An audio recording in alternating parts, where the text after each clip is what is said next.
A controversial law crafted here in Tennessee that bans gender-affirming care for anyone under the age of 18 has been officially affirmed by the U.S. Supreme Court. Hello, everybody. I'm Chris Davis. So what does that mean? It means the law can stay in effect here in Tennessee, and other state legislatures could follow suit. Why isn't it best to leave it to the democratic process? The Supreme Court heard oral arguments on the case back in December. The June ruling was 6-3.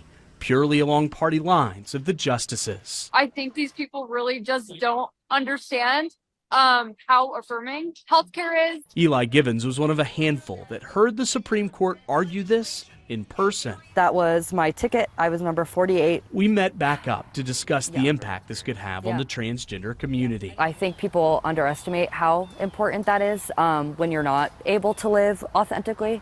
And so any step that can make you feel more yourself and more present in the world is incredibly important. It's something Eli knows firsthand. Yeah, so when I did receive top surgery at 17, changed my life. And it's a win for the children in the state because they'll be protected from this liberal crazy crowd. Meanwhile, Tennessee Republicans are celebrating. To allow children who cannot vote, they can't get a tattoo, they can't enlist in the military, to allow them to permanently alter their bodies in the name of affirming them, that's not compassion, it's exploitation. They didn't rule out more legislation that impacts transgender youth. Each state should be able to protect our children from bizarre practices that are not treatment, they're not affirming, they're not care, it's mutilation. State leaders are now calling on federal lawmakers to take it a step further. I am asking our friends in Congress and in the U.S. Senate to file a bill today that bans this nationwide. Obviously, it's a very personal case. In the meantime, parents of transgender children